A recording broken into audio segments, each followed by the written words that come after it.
Today on CityCast Austin, it's Friday. And if you've been listening to us, then you know that means it is time for our Friday News Roundup. If you're new here, welcome. I'm here with Hey Austin newsletter editor Kelsey Bradshaw and executive producer Eva Ruth Moravec to round up some of the stories that caught our attention this week. We're going to talk about a barbecue restaurant in Lockhart that's getting a lot of well-deserved attention, a hospitality company that closed down a downtown bar and is being accused of misconduct, and the kickoff for National Hispanic Heritage Month. We'd like to thank Tecovas, our exclusive launch sponsor.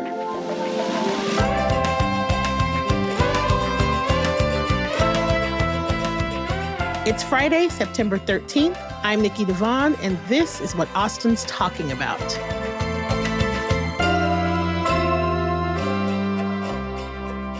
Hey, Kelsey. Hey, Ruth. Hello, hello. Hi, Nikki. Hi, Kelsey. It's Friday. Ooh, ooh. Beautiful. Okay, so every year, Bon Appetit comes up with a list of their best new restaurants. And this year, the only Texas restaurant to make the 20 best new restaurants of 2024 list was a barbecue restaurant in the barbecue capital of Texas, Lockhart. And it's called Barb's BBQ. Pew, pew, pew. Woohoo! I mean, first of all, that's just cute. Mm-hmm. Very cute. And I think we claim Lockhart, just saying. Yeah. I think we can claim Lockhart too. I think it's close enough, that it's in Austin. Because everybody's kind of moving there, so we can claim it. So it opened just last year, May 2023. Pitmaster is Chuck Charnicart, and she is 26 and was named the magazine's Chef of the Moment. Woohoo! Go off, Chuck. I mean, listen, first of all, the fact that her name is Chuck is just wildly cool. Yeah, that's really fun. Well, and she's a woman in a very male-dominated space, which Right. I'm always prone to root for women in male-dominated spaces, so that's exciting. So if it's okay, I'm going to take up the time to just read Bon Appetit's quick write-up because it's really, really good. Hell yeah. So, my radio voice. Lines are practically a prerequisite for great barbecue in Texas, but the one that forms outside of Barb's BQ in the town of Lockhart feels different. There's excitement as people sit on coolers and discuss the 26-year-old pitmaster who's turned the barbecue world upside down. Fresh out of college and working at Goldie's in Fort Worth, Chuck earned a reputation as perhaps the finest brisket cook in Texas. At Barb's BQ, whose cheeky name is inspired by Nicki Minaj's fan base, the Barbs. Some of you may know that. Chuck goes beyond that classic cut and adopts an irreverent style shaped by pop culture, her Mexican-American upbringing, and the flavors of South Texas. She is from Brownsville, as a side note. Shout out to Brownsville. Shout out to the Valley. In tribute to her childhood memories of flaming hot Cheetos, sticky sweet pork ribs are coated in a sauce that she makes with serrano, guajillo, and arbol peppers. Sausages that take their cue from the flavors of fajitas are filled with gooey cheese and a test of fresh cilantro. Lord Jesus, I'm getting so hungry. Instead of mac and cheese or potato salad, she serves spaghetti dressed in an herby sauce, a dish traditional in the Rio Grande Valley. They say where traditionalists zigs, she zags, and this state's barbecue is better for it. Okay, can I tell you about the spaghetti? Please, because you've been there, so I want to hear it, yes. I'm so sorry to interrupt, but you were saying all that and I'm licking my lips over here. No, yes, interrupt. I recently took my parents to Barb's BBQ, and I went because in the little over a year that they've been open, so much good press, like so many features. She's on lists. She's doing all this stuff. And I have never done the wait in line for barbecue thing. And I think this was well worth it. Like if you're going to go and wait in a line, you should wait in this line. They're open only on Saturdays and Sundays at 11 a.m. And I think we got there at 10:30 and we weren't on a Saturday and we weren't too far back. It was kind of nice. We did wait for an hour and a half, Ooh. But it could be way worse. Anyway, the spaghetti, it's called the green spaghetti, which I'm obsessed with it being called spaghetti. That's as a millennial woman right there. But it's green creamy sauce. It's roasted poblano sauce. What? Okay. no offense to Bon Appetit, but just calling it an herby sauce does not do it justice. It's roasted poblano and it's so good. And it's like the perfect amount of like edge to it. Like it's not too spicy. It's perfect. It's delicious. They also serve charo beans instead of like regular beans. The brisket is truly phenomenal. I really only care about the brisket when I get barbecue, and like the crust on the edges, I can like taste it in my mouth right now. So good. Yum. Very good. And like their menu is awesome. Like the way, like it was me and my two parents, and I think they have like a plate for two kind of thing where you get, you get like 3 or 4 meats of your choosing, you get 2 sides of your choosing, and then you get a dessert of your choosing. And it's all for like, I think it's like $50 or $60. It's really, really not bad. And like if you'd ordered all of that a la carte, it would be more. Half pound brisket, half pound Molotov pork rib, half pound, quarter pound of turkey, 2 sides, and 1 dessert for $55. Yeah, like really not bad. And that Molotov pork rib, Sounds dangerous. it's like, I don't even know what's on it, but it has like a little bit of tanginess to it. And it was so, so good. And like my father, who's like a homegrown, like very classic Texas boy, white boy, was very into the tangy pork ribs. So I don't know if that says anything, but very, very, very, very, very good. It sounds delicious. It sounds intriguing. I have a hard time standing in line for barbecue. It's just not really something I love. I've done it a couple times and it's been worth it, but it just feels very touristy to me. Yeah. And I'm like, no, man, we're Texan. Come on. But I think I do have to give credit to these people who are doing something different. And like, I think like a 26-year-old woman who's getting in there and spicing things up differently and making different sides and like, just being more creative about barbecue and carving her lane, especially in Lockhart. I love that where like people go to Lockhart for the traditional barbecue that's there. And this is now in the mix, standing out nationally in that mix. And right. Yeah, I would just like to say also, I don't know if y'all have noticed this, but like Lockhart is getting buzzy. Maybe it already has been buzzy for a bit, but 30, 40 minutes east of kind of downtown. Southeast a little bit. Yeah. I mean, Lockhart has been on the come up for a while, but they are just like a Leviathan when it comes to Texas barbecue. They have been for decades. And for her to be able to just like drop in there and kind of make her like take her spot, I'm here for it. And her whole story is incredible. Like she's born in Brownsville, her and her BFF are not romantic partners, but one of the partners in the business is her BFF. They both grew up in like trailer parks. Just like this wonderful, wonderful story. She got offered a full ride at A&M, turned it down so that she could come to UT. Oh, hey. Hook 'em. Yeah. Yeah. I have no stake in that game, but I love that. Yeah. She like worked at Goldie's where she cut her teeth, and the guy, like one of the owners, is like, she's taken everything I've taught her and gotten better than me. And I just like, anytime your mentor can just be like, well, you've surpassed what I could teach you, and I'm done here. Yeah. we're all good. I figured it out. But she specifically said that like she didn't want to work at some man run, like it's kind of like barbecue tends to be a very male dominated area, and she did not want to go and just work at another male run barbecue spot. And her partner even alluded to the fact that like they have had to put up with all kinds of just like crap being women in the game. You know what I mean? Just like sexual harassment stuff, people pulling at them, people touching them, being inappropriate. And so she has created this space for other, women pitmasters. Well, and you know what's cool too is that it's a girly space. Yeah, you mentioned that. Like all of the merch and all of the signage and stuff, it's all like pink and red with hearts. And instead of trying to like be the same as all the men in this space. Like, she's really like, you know what? I'm going to have my own space and it's going to be girly and that's what's going to happen. And I really love that. So I love that. I love that. Yeah, her partner says, I'm going to quote it because I think it's important. I've been groped, stalked, cornered in walk-ins, harassed, and fired for reporting misconduct, threatened, called the B word, and talked down by way too many men. She said, I wouldn't do this with anyone else but Chuck. That's awesome.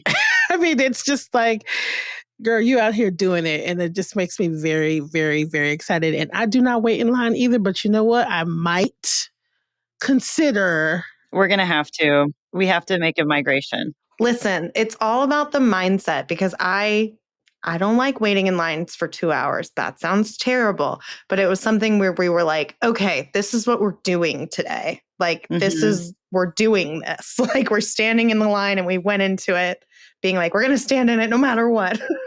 Are you standing the whole time? That's the other thing. Oh, no, there's little benches, there's curbs. Something else really nice, which was nice because it was so hot outside, was that Barb's has like a big water jug for everyone standing in line. And you can like go in and out and use their restroom while you're in line. So, Okay. And people bring like, I think people bring like camping chairs and stuff, but we weren't that far back. So I would have to have a whole setup. Like, I'd bring a camping chair, a small little table so we can play board games, some cards. Like, I'm one of those people that I can't just sit and my phone I'm gonna lose interest after a while. I need to be. Yeah, it'll be boring after 10 minutes. Yeah. Yeah. I need to be interacting with the people that I'm talking to, or I need to be I'm like, Will Ferrell, what do I do in my hands? I don't know what to do in my hands. This is going to happen. I think we should take a CityCast Austin trip. Yeah. Team trip. Can we please? Yeah. I think it's also noteworthy that the Bon Appetit write-up, which you can find online, and some pics and more details on Chuck, which is fun. You can also see a recipe from their kitchen, which is how to make the pineapple upside-down cobbler. Ooh. Which is fun for the bakers in the groups. Yeah, that looked really good. We got the chocolate pudding, but I did, and which was delicious. It had strawberries on top and it was very, very good. But I was looking at everyone's cobbler as they were going by being like, what have we done? Well, it sounds like she does not need our endorsement, but y'all should still just go make a day of it and just go to Lockhart.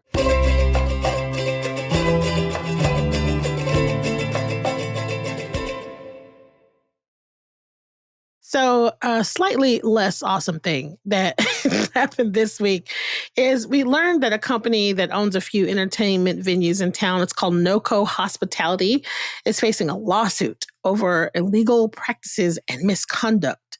The group manages Estelle's. On the 5th, they announced that they're closing. But Estelle's, Superstition, Skinny's Off Track, and Higher Ground. So they announced that they were going to close. On September 5th, they announced they were closing on Instagram. Comments were disabled, and there were changes made to NoCo's website. And, that's always suspicious. I don't know. I think it's because just like I'm a social media person. Anytime comments are cut off, I'm like, what are you cut them comments off for? What are you doing? What's happening? What happened? Yeah, what happened here? What are you hiding? What don't you want people to say? Right. And then we're all like tuned in. Thank you. So Austin Monthly and Austin Eater both reported on this federal lawsuit that was filed in April. So evidently the company investor, Coleman Jameson, is being accused of sexual and physical assault on multiple instances over a few months at the club's Superstition. And for those of you that don't know what Superstition is, it is a club that took over the building on the corner of South Congress and Riverside that used to be the old La Bear. It was closed for, I want to say, almost a decade. And they opened Superstition, and it's this like shiny, disco-y, mirrored place. So old boy been acting up. The plaintiff, a NoCo employee, says that she reported the incidents to management and there was no action taken. Evidently, old boy put his hands up her skirt. She told the management they didn't do nothing. And then months later, she was assaulted again. And he dragged her down a flight of stairs to try to get her to dance with him or something. She reported it to HR. They banned him, and I'm putting this in heavy quotations, for 60 days, but then they didn't enforce it. On top of that, she said that she worked over 40 hours and they wouldn't pay her for her overtime. So now they're violating labor standards. All kinds of things. Just like, she did everything that she could to raise it to the attention of HR. Nothing was helping it. They didn't do anything. He's still acting a fool, being all up in the club, grabbing on her. And so she filed a lawsuit. What I'll have to say is I've been to Higher Ground. Higher Ground is cute. Super, super cute. I've been there before. They do this thing where every Friday they'll play a record, an entire record from start to finish or something like that. Or they have like 3 or 4 records they'll play start to finish. Cute little place on South Congress. Superstition, however, incredibly douchey. You go in, to me. I walked in and I was like, oh shit, this is cute.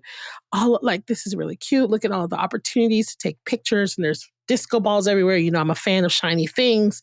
And then once I got in, I was like, oh no, douchebaggery is afoot. I've never been because I've never been, like, their whole thing was like, we are bringing New York clubs to Austin. Like, that's what we are doing. And I just never really, I don't really care about that. It's, here's the thing. Like, I used to be a bartender, and just even, I was a waitress for 35 seconds. I was terrible at it. I was a bartender for longer. And like, I don't think that people talk enough about what happens to bar staff and service industry staff at the hands of not just like clients, not just drunk people at the bar, but just like the people that you work with, especially as a woman. Yeah, it's a very vulnerable job. It's a very and especially if you're talking about like this person is an investor. So you imagine that they get whatever they want. They get the VIP treatment. Yeah. And money, and it's just also, there's a lot of money that's getting thrown around this town, especially like when it comes to entertainment, like at some of these bars and clubs downtown, it can just get a little dangerous and kind of scary and concerning, and I think that there are protections. We're getting better. Like we had a conversation recently with somebody about the music industry and like protecting female musicians when they're walking to their cars and stuff. Right. And I think there are we've also heard from like Zoe Kadri. We had that interview with him about like the Rainy Street bars and what they're doing to protect their patrons, which is great. But like, you do have to wonder about like, okay, what about the workers who are in the same environment with all this stuff going on, like all these people potentially badly behaving, and like, yeah, money makes people maybe think that they should put up with more than they regularly would be comfortable with, I'm curious about like if we need to have better protections for our bar workers and start to think about, should they have a union? So like in 2022, Unite Here had a summit to try to get Unite Here is national. They had a summit to try to get Texas companies to offer living wages, healthcare, and equal treatment to their, for their employees.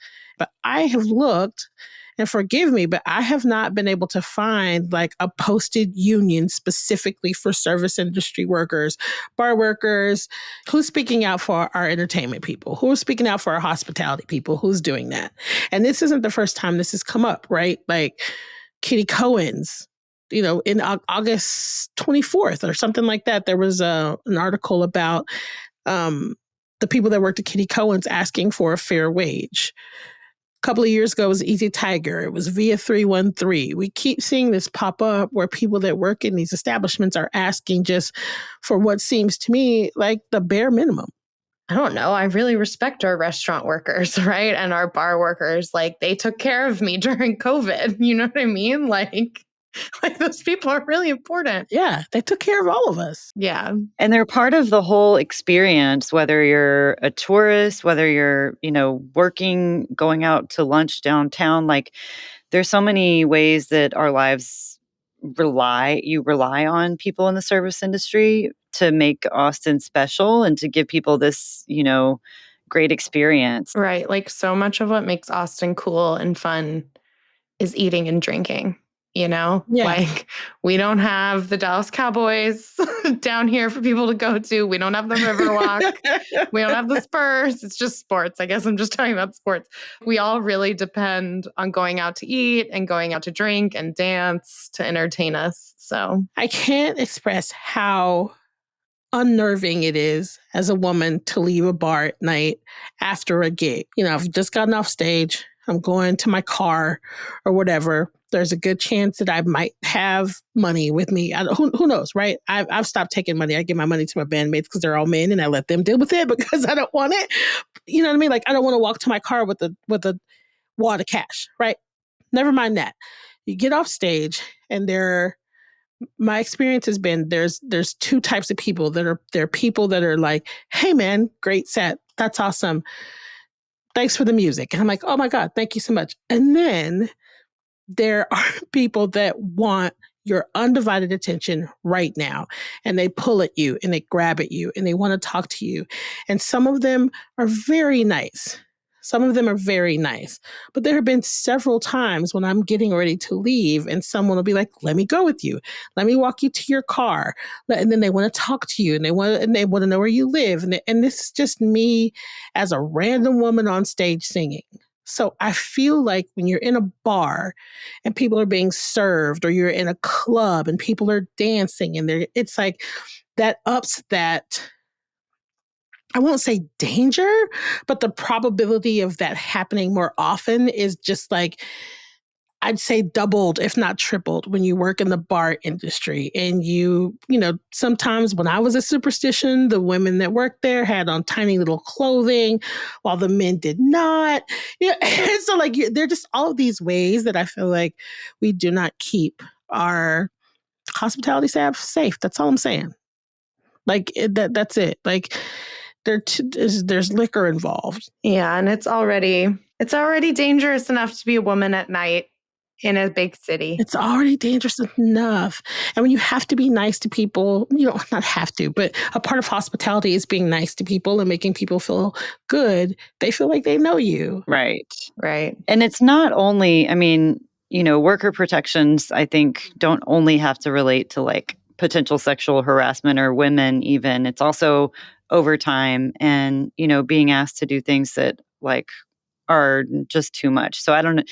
I think that's a good point. Yeah, I wonder if, especially coming out of the pandemic, Yeah. like there are more discussions to be had about the service industry unionizing here and like being able to have a better, citywide wage or just being able to like feel like you can say no, like feel like you can set a boundary, like, no, right. These are my hours or whatever it is. Yeah. Mm-hmm. And you're right, Eva Ruth. That's just like for everybody. I'm focusing on women just because of this story, but you're right. Like everybody. Right. Well, and, being made to work overtime. That's really horrible and really damaging. Yeah. Especially if you're not being compensated for it properly. Buy a place that has $22 drinks, but whatever. I digress. We digress. We digress. Somewhere where you would not have $22 drinks. The festivities for Seis. There you go. Woohoo! Incredible segue. 10 out of 10. Working on those segues, y'all. But you know what? I might pay $22 for a good margarita that's part of celebrating National Hispanic Heritage Month somewhere. Absolutely. September 16th is the day celebrated as Mexican Independence Day. And there are lots of ways to honor the country and partake in celebrations, concerts, food. Listen to our September guide for more ideas, because we had a great conversation with Nancy Flores from Austin Vida. And they have their own guide too. Numbers. 460,000 Austinites are Hispanic.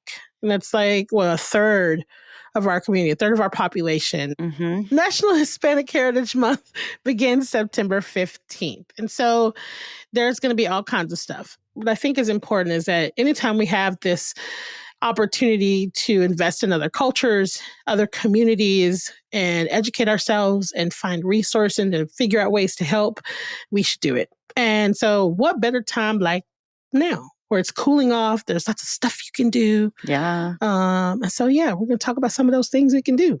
So there's the big thing, Viva Mexico, which we'll tell you more about in a minute.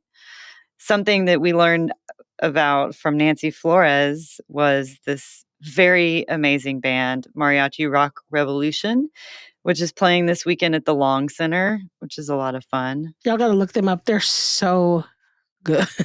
They're so good. They're like, what did you say? It's like Trans-Siberian Orchestra meets Ballet Folklorico. Is that what she said? Oh my God, I hope so. That sounds great. It was something like that. Whatever she said, it made me want to go and look them up immediately. And so I did. And I have been obsessed ever since. Yes. It's so good. There are Chicano Classics on September 21st. And Chicano Classics, it's the art of lowriding and bronze band. It's family-friendly celebration of Hispanic Heritage Month in East Austin at the Cepeda Branch Library. It's free for all ages, with lowrider crafts, lowrider art by Alonzo Estrada, and live music by Austin's Bronze Band. I'm dying to know what a lowrider craft is. I don't know, but I want to do it. You know, they're keeping it a surprise, apparently. Are they? Oh my God, are they really? Yeah. Yes, I need to know what that is. Yeah. So you know that, like, for a long time, or I don't know if it still happens, but for a long time, every single Sunday in East Austin, Yes. there was like a lowrider parade and like meetup at, is it Robert Martinez Park? Festival Beach. Oh, Festival Beach. And let me tell you something. Obsessed. Yeah. I know I say that a lot, but lowrider culture is just incredible. And it's so niche and, like, not to sound like a dork, but just cool. It's so cool. It is so cool. It is so cool. That's exactly what I was going to say. I was like, all I have to say about this is that it's really cool. It's just cool. Like, it's just so cool. We always had in our 4th of July parade in Seguin, there's always a strong contingency of lowriders yes. in the parade. And my mom, Rebecca, if you're listening, loves to yell, "Make them bounce." Oh, first of all, you know she's listening. Rebecca, yes, ma'am. Yes, ma'am, Rebecca. Yes, Rebecca, go off. Yeah. She loves a bouncing lowrider. Oh my God, I love thinking about a little older version of Eva saying make them bounce. Yep. And moving her hands up and down. Yes. It's so fun that it's just like part of the Seguin 4th of July culture. I don't know if they're in other parades. I would love to know. Let us holler if you have intel. Oh my God, love. that. There's Manuel Cowboy Donley tribute concert September 28th from 6 to 9 p.m. in East Austin at Parque Zaragoza. That's at 2608 Gonzalez Street. The event will be featuring performances by musicians, including family members, celebrating his groundbreaking contributions to Tejano music. Do not get me started. Get started. Okay, let's talk really quick Tejano music. I think that if you lived, I will venture to say, anywhere in the state of Texas, for any prolonged period of time or any amount of time, you have had Tejano music impact your life in some way. Whether, like, for me, it was, I literally remember the first time I heard Tejano music and asked what it was and understood what it was. And that's when I was at a friend's quinceañera and they started playing it. And I was like, what is this? What? It's like, it is so iconic. Tejano music is so iconic to Texas, in my opinion. Absolutely. That now, anytime I hear it, I'm immediately met with this sense of just like nostalgia and like goodness and love. It just washes over me. It screams happiness and love, and I'm here for it. That's all I got to say about that. Love it. I liked it. Thank you for sharing. Yeah. I mean, it's a huge part of Texan music. It's right there with our Texan country greats. Right. You know, they go hand in hand. Exactly. Selena. Yeah. When I tell you, there's certain music that I don't care who you are, someone plays it and it's like a great unifier. They're just certain, they're just are. Like, think about Don't Stop Believing, Sweet Caroline, right? Bitty Bitty Bum Bum. Oh, yes. Bitty Bitty Bum Bum is that. Yes. I don't care who you are. when you hear that song, you stop what you're doing because that's her mark. So true. So for this tribute concert, Trio Los Vigilantes, which is an American-based group preserving the Mexican trio tradition, they will perform boleros with Sylvia Donnelly. Oh my God. The event will also feature a 12-piece orchestra with various horn musicians who played with Donnelly, including Felipe Tubarón Barrero, heading up the horn section, and Jerry Silva, one of Donnelly's estrellas. The horn section will feature Donnelly's traditional lineup of an alto sax, a tenor sax, and 2 trumpets. I am freaking the F out. That sounds amazing. This is right up my alley, and I am probably absolutely going to go to that. Yes. And it's so close to me. It's huge. This is such a big part of, first of all, it's a great way to be a part of, celebrate the culture. Just like you don't have to be a Mexican American to be prideful on Seis or celebrate this entire month. You can just recognize other people and their cultural contributions and cultural, their flair. So it's fun. It's music. We're a music loving city. You can get your inspiration, influence everywhere. So go out and enjoy and be open-minded and eat some good food too. I'm sure all these festivals and stuff are going to have great food and drink involved. So listen, it is your opportunity to learn, educate yourself, invest in, and also just celebrate. Who don't love a good celebration? And y'all can't see it, but I'm making a very specific face. She is.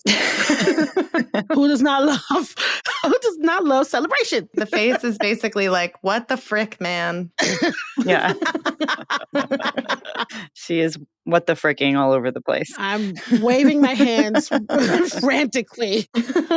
So, speaking of things that you can do in the community, here's your Takova's Don't Go Gently moment of the week.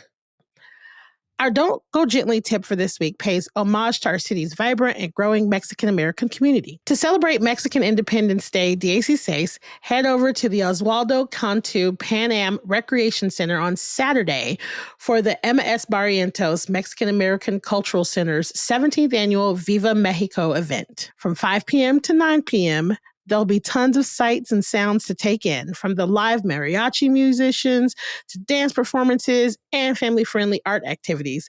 There'll also be a marketplace from Frida Friday ATX with lots of original artwork, clothes, jewelry, and gifts supporting women and BIPOC artists. So make sure that you go to Viva Mexico. There'll also be food. Lots and lots of good food. Definitely. And food. And food. And drinks. Thank y'all so much for rounding up the news with me this week. Bye, Kelsey. Bye, Eva Ruth. TTYL. Ta-ta for now.